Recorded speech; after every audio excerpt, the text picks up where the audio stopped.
The little girl came running through the crowded train station as if the entire world had disappeared except for me. Her shoes slapped against the polished floor, her backpack bounced against her shoulders, and tears streamed down her cheeks. Then she threw her arms around my waist and cried out the one word that froze me completely, "Daddy." I looked down at her, stunned, because I had never seen her before in my life. I didn't have a daughter. I had no idea who this child was, why she knew me, or why she was holding on to me like I was the only safe person left in the world. And then I noticed the woman standing 20 feet away, pale and trembling, watching us with tears in her eyes. If you believe that kindness can change a life and that sometimes people deserve a second chance, please take a moment to like, comment, share, and subscribe. You never know when a simple story might remind someone that they are not alone. My name is Daniel, and for most of my adult life, I had learned to live quietly. I worked maintenance at a downtown hotel, fixed broken elevators, repaired leaking pipes, and went home to a small apartment where nobody waited for me. I wasn't bitter about being alone. At least, that was what I told myself.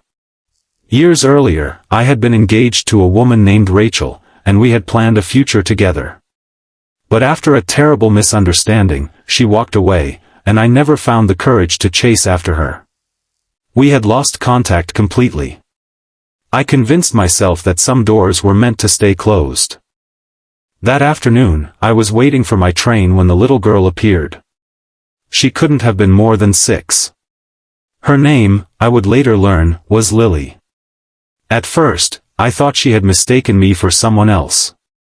Children sometimes confused strangers. But the way she clung to me wasn't casual. She was terrified. I knelt down and gently told her that I wasn't her father, but she shook her head desperately and kept saying that I was. Before I could understand anything, a security guard approached, followed by the woman I had seen across the station. The woman stopped in front of me, breathing heavily. Her face had changed the moment she saw Lily in my arms. She looked at me for several seconds as though she were staring at a ghost. Then she whispered my name. Daniel. I recognized her voice before I recognized her face. It was Rachel. 10 years disappeared in a single second. Rachel looked older, exhausted, and heartbroken, but there was no mistaking her. She explained that Lily was her daughter.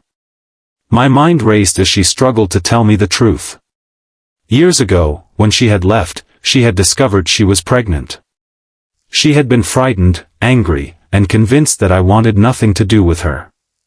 Worse, a family member had interfered, telling her that I had moved on and never wanted to see her again. Rachel believed the lie.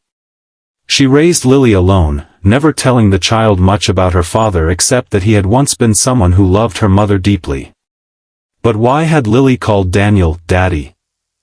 Rachel explained that she had recently become seriously ill and had been forced to confront the possibility that she might not always be there for her daughter. She had finally told Lily about her father and shown her an old photograph. Somehow, Lily had remembered the face. Then, that morning, while traveling through the station, Lily had spotted Daniel across the crowd. The truth was almost impossible to process. Daniel had spent 10 years believing Rachel had simply chosen another life. Meanwhile, a little girl had grown up believing her father was somewhere in the world, perhaps wondering about her, perhaps forgetting her. Daniel felt anger first. Then grief. Then something deeper. He wanted to ask why Rachel had never told him. He wanted to demand answers for every birthday, every school event, every night when a little girl might have wondered why her father wasn't there. But when he looked at Lily, none of those questions seemed more important than the fear in her eyes. Rachel's illness had made her afraid of what would happen to Lily if she could no longer care for her. She hadn't come to the station planning to reveal everything. She had simply hoped Lily might someday meet the father she had spent years imagining. But fate had forced the moment upon them. Over the next few weeks, Daniel slowly became part of Lily's life. He didn't pretend that 10 years could be repaired in 10 days. He showed up instead. He attended her school play. He helped her build a wooden birdhouse. He learned that she hated peas, loved astronomy, and always slept with a stuffed rabbit named Moon. Rachel watched from a distance, sometimes smiling and sometimes crying. One evening, Daniel found Lily sitting beside her mother in the hospital garden. Rachel looked weaker than before. Lily held her hand tightly. Daniel sat beside them, and for a while nobody spoke. Then Lily leaned against Daniel's shoulder. She didn't call him Daddy this time.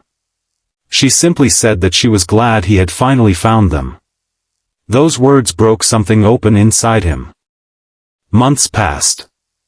Rachel's treatment slowly began to work, and the future became less frightening.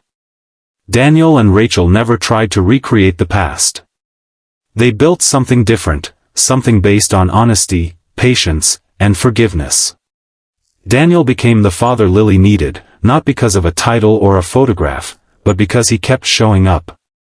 Years later, Lily would sometimes tease him about their first meeting.